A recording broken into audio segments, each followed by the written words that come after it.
बाकी जो तुझसे नूर मिलता है, बाकी जो तुझसे सुरूर मिलता है, तेरे दरबार में जो जाए हर खाली है, उसे कुछ न कुछ जरूर मिलता है। वो देखिए सेवक माई के दरबार में पहुंचल बा भैया, वैसे कहा था मंदिर हाथ जोड़ी काली में रजिया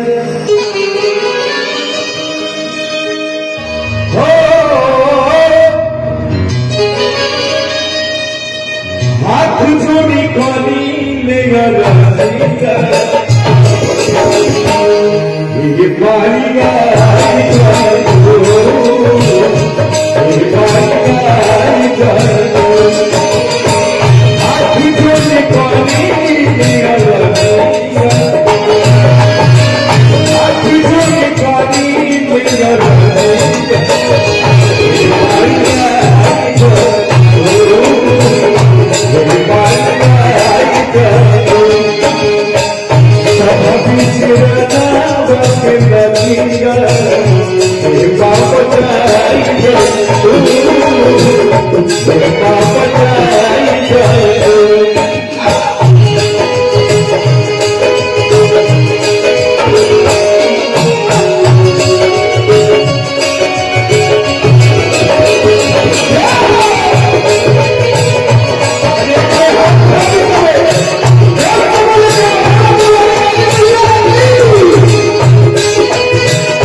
देखिए प्रतिभा को क्षेत्र के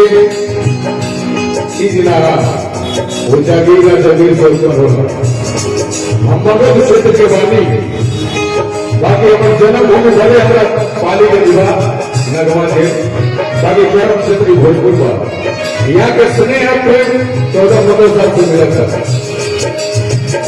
कमल के आसत भैया बोली के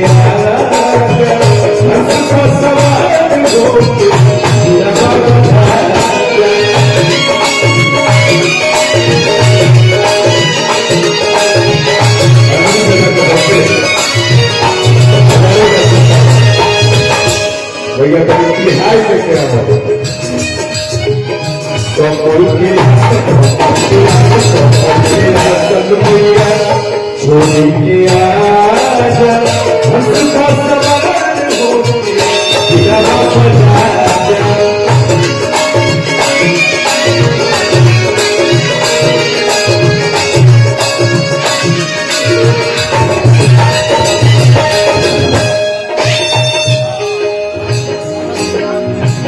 परशुराम पिता की तरफ से बहुत बहुत पुरस्कार हुआ,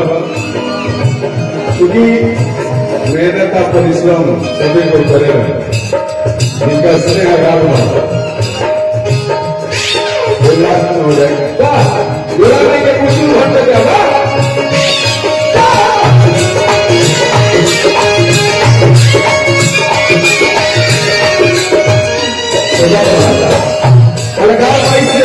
मांगे भैया स्वर साधना सुनकर में राजी हम